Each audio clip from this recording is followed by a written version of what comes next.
I never understand on TikTok why people come onto and try and just randomly request to come on a live if they don't know who you are. Okay, right, so Instagram, you look guys are set. TikTok, you're set. And on here, we are now live again on Facebook, YouTube, LinkedIn. Okay, right, we're all set. So, we're back again now. So, we're carrying on from where we were like 10 minutes ago. Can you guys stop trying to come on? Something like Instagram, TikTok, YouTube, Facebook, LinkedIn. Good news, if you were here 15 minutes ago, I had to go halfway through the training because I had a client call booked, well, a new business call booked, and that guy had already paid. So I don't need to do a call with him, which is great. So that means from our side, we can thank you, mate. Come back on here and get you guys carried on with this conversation around the scale framework and how it works. If you weren't with us beforehand, what we're talking about is a five-point sales framework that we use and our client use. And it's very much transferable between businesses. So what we're talking about is S is for sourcing high quality leads. C is converting leads into appointments. A is for alignment and closing. L is for leveraging the follow-up, and E is for elevating your revenue. On the session a minute ago, we were talking about the variations between, for S, of sourcing high-quality leads and how to go off and do it. What we want to focus in now is that conversion, so C, converting leads into appointments. And this is the problem that most people really have a lot of, because just because someone says they'll have an appointment does not mean that they are going to be a buyer. Let's just let that sink in. So the highest number of leads into the highest quality of appointments, because a lead is useless unless you turn it into a qualified appointment. Now, yes, there's a variation of this if you're going to just get them to buy for a webinar. But actually, for anything that's high ticket, typically you're going to do a degree of appointment setting behind it. So what are some of the things that you can focus in on here? So let's imagine we're inside of the convert leads into appointment side. Good morning, Aaron Blackledge. Good morning, Louis. Good morning, Lovie. Good morning, Helen. You guys are here on TikTok, exactly the same. And you guys are here on YouTube, Facebook, and LinkedIn, exactly the same. So I want you to think into this. What can be something that you guys can directly go off and action on what we're talking about within the business today? Danny Allen Page, good morning. So Instagram, TikTok, YouTube, leverage follow-up, and then elevate revenue. Let's move into that converting appointments to really be at the stage you guys know what we're doing, and then implement it. By the way, there's stuff in our bio if you want some help with this stuff. One person take some interest in your product or service. Do you have automations? Do you have emails? Do you use video, use text? Are you getting on the phone calls? What are you doing? And what is the time frame from when they show interest into you actually having the conversation? And here's the reason why. The vast majority of you have gone off and been really interested in buying some stuff in your life, and you didn't buy a single thing. And you went off and you were really close, and then it went from being a need to have to a nice to have, and then it's an idea of having, and suddenly it just goes at the bottom of that list with all these other priorities over there. So number one is speed to lead. If you go to the amount of people that will have the opportunity to buy, and you cut down the amount of time to a minimal between them contacting you, getting in touch, showing interest, and you getting in touch, massively makes a difference. Speed is king. Ideally, you want to be able to respond within an hour or automate that initial point. I'll give you a sneaky overview. We have a conversational AI guy called Frank, and Frank picks up all our chats. literally within 60 seconds. So that 24/7, 365, there's someone there that can actually engage with and nurture that person, answer any immediate questions, get them a video over, whatever they need, that's going to get us the ability to convert that lead into an appointment. Right, next up. Some people are not going to like this part, but I'm going to tell you all the same, because my job isn't to tell you what you want to hear. It's to tell you what works. And if you're in my Insta, you'll see what I posted today. There's a lot of people saying what won't work, and most of them aren't converting deals. So if you aren't converting deals and you're not selling really well, stop trying to pretend that you're right. Stop hanging on to the fact that what you do now and it don't work no more. Drop it out. It's like being a farmer and banging on about the horse and plow. Oh, it's so much better. It exists. Yeah, but tractors exist now. So what do we need to do? Well, we need to be effective in this moment. So we want to make sure that you've got a structure or a process. Morning, Ollie, Ninja, Danny. Hey, Dougie. Hey, Bradley. We want to make sure. I'm not saying you have to be scripted. That's not what we're talking about. But you should have a process that's aligned, that draws people in. The conversation that you have for someone, our main program is called Conversations to Clients. And the idea is to have as many conversations, but convert as many of those conversations into high-paying clients. And the vast majority of the time, we're not. And it's because you're adding layers of resistance in the conversation. Sorry, the window cleaners just started cleaning the windows, made me jump. We're having conversations, but they're not converting. And they're not converting because people don't either feel the need, the want, or the trust to go to that next stage. And this starts with that appointment setting stage. If you're at the stage now, but you're trying to set appointments and they're ghosting you, you are likely adding resistance in that process and you're making it just about the appointment. No one cares about your appointments. They care about, is it going to be of use to them? Is it going to make or break their day? Is it going to make their day good? Is it going to make it worse? Is it going to help them fix their problem? That's what people really care about. So you want to have a level of curiosity when you're talking to people. You want to be genuinely saying to people and genuinely showing an interest in that person. You want to be at the stage that that person feels that you actually care about what they're doing. And it depends when you're in the sale process, what stage you're at. I had a post the other day that we put up about someone giving us a no money objection. We're like, well, if no means no. In some areas of life, yes. But no money, too expensive, are completely different things. And if you've got someone who has already explained that they've got a 50 grand a month business and they've got this profit margin and they've got this and they've got that and this is going on, this is what they're trying to do, this is their pain point, this is their hurdle, and now they get too expensive, it's not just about the money. So we've got to be at the stage that when you're getting into the conversation, when you're setting the appointment, when you're converting leads into an appointment, you're being the most effective that you can possibly be. Morning, Ryan. Morning, Reese. Morning, Camille. Morning, Sherry. Morning, David. Good to see you all. So if you're here today and you can see me look on different cameras, we've got Instagram, we've got TikTok, YouTube, Facebook, and LinkedIn.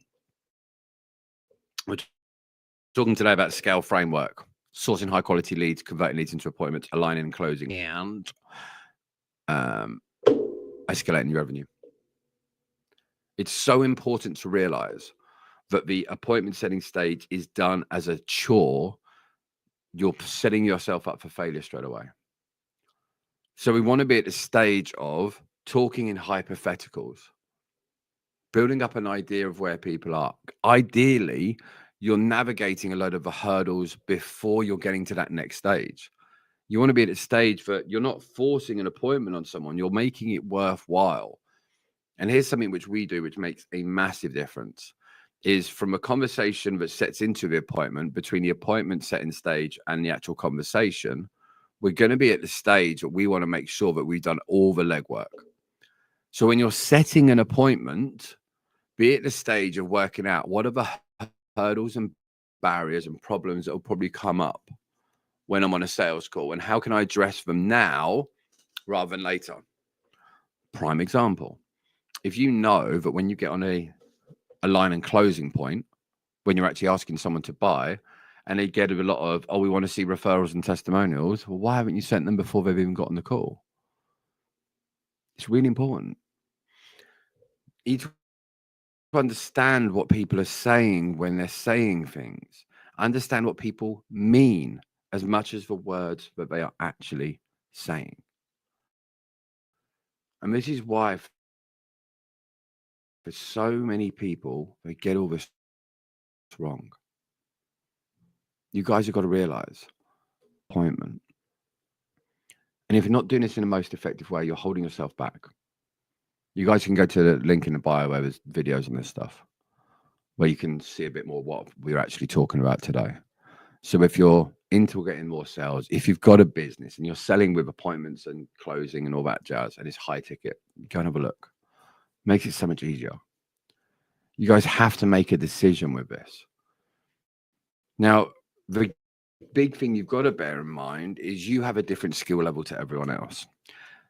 And I'll give you another good example. I had a guy yesterday that we used to be really good at selling, but now he's converting under 0.1% of what he's doing. And actually, the sales skills that used to work aren't there now. It's a bit like going to the gym. Let's imagine that you went to the gym for every day for 6 years and you ate really well. And then you didn't go to the gym for 5 years and you ate crap. You're not going to be in the same condition you used to be. Your body's going to have to adapt and rebuild. And for a lot of people that are in business now, they used to be great at sales. And now their skills are nowhere near as good. And it's like you've got to go back to school a little bit and you need to relearn. You've got to understand things on how buyers work now and what they're doing. You've got to be able to get to the stage where people are happy to make a decision to work with you or not. You've got to understand when people are saying certain things, what do they actually mean? What have been their experiences that got them to where they are right now? Now, if you're completely new to sales, the good thing is you don't have all that old, outdated crap in your life. But you've still got to develop the confidence and the skills to execute at the highest possible level. And here's the thing you guys have to remember. Confidence isn't something you guys order from Amazon. Doesn't come in a tin. Doesn't come in a bucket. The confidence that you want, that you crave, comes from having a proof of abilities. You'll be more confident about doing it. So we can't expect to be confident in the things that we're doing if we haven't got proof of success. So we want to be at a stage that we're actually being diligent about whether we're waiting for something that's not going to come. Oh, I'll do this when I X. No. You'll get good. And once you get good, you'll get confidence about what you're good at. You guys need to start understanding that when you're in this process, rushing through the appointment setting stage and trying to get it done like it's a chore, that when you get on the actual align and closing stage, that you're going to have problems. Most people forget the fact that someone has to make a change to work with you. They have to change a belief, a perspective, an understanding, some knowledge.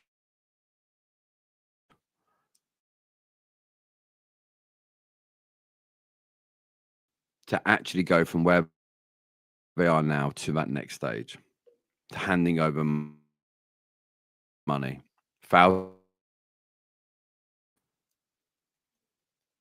if you're not at the stage that you're helping people navigate that, and all you're doing is talking about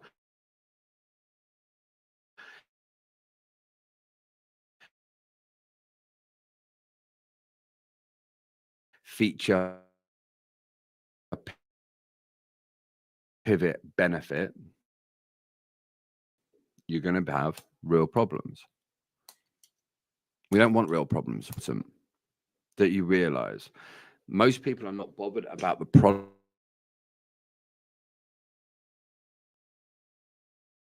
Interested into buying from you, they need to have a perspective shift, a knowledge shift, a belief shift from what they believe, what they think, what they know, actually move it forward. It's not just about what are my products, what are my services, what are my features, what are my benefits. For a lot of people, you know where a lot of the hurdles lie. Maybe you know you have a lack of confidence. Maybe you know that you don't bring out objections because you try and bury them. Maybe you know that you're not confident on the phone. Maybe you know you get nervous when you go to the door of a job. Maybe you know you don't like following up because you hate rejection. But the fact is, if you decided to set this business, having conversations, selling your product, selling your service,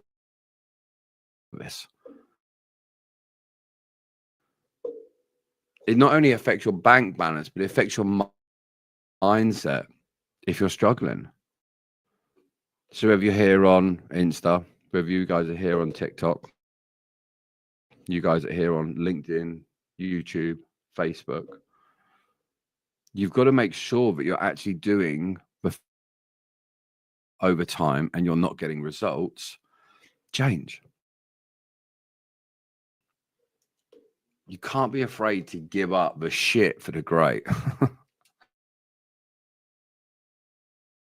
As the fact that you're probably doing a few things wrong.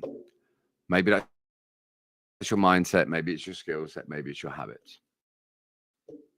Okay, so back to the framework. SACA, source high quality leads, convert leads into revenue. So we spoke about sourcing high quality leads. We spoke about converting leads into appointments. Now we want to be at the stage of pivoting into the alignment and the close stage. So here's what I want you to ask yourself. When you're at the stage now, but you move into the alignment and closing, out the process, how do you know? Do you have a transcription app? Do you have a stat that tells you? Because most people think that they're talking a little amount, but it turns out they're talking 60, 70% of the time. And actually, for most conversations, apart from the part of the conversation, which is 10, 15%, where you're actually explaining the offer, a huge amount of that time is actually the other person talking over you. So how do you know what you're talking percentage-wise? You should be at the stage you're asking 3-level deeper questions, not just asking these surface level questions. You need to understand in your alignment and close stage, when you go from a discovery point, when are you going to transition into that next stage? What are the barriers to entry? In the same way, if you're going to go into the VIP lounge, certain things change. You got to pay a certain amount of money. There's going to be something that goes on. When are you going to elevate the conversation from discovery, fact finding into actually that conversation where it's moving into the offer? When are you going to start preventing the objections coming up? What are you even doing to prevent the objections? Are you even doing anything to prevent the objections? And a lot of people aren't. What most people are doing is they're getting to the stage where they're going into these conversations. They're having a nice, fluffy, friendly conversation. And it gets to the end and the person says, I want to think about it. It sounds great. Oh, yes. Oh, my God, it sounds good. Oh, it's literally exactly what I need. I just want to pray on it. I just need to.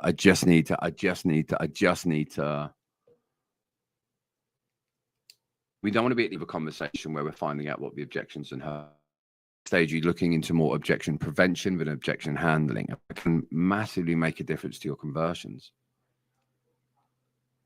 So you want to start thinking about the majority of people out there. What are they trying to do and where are they at?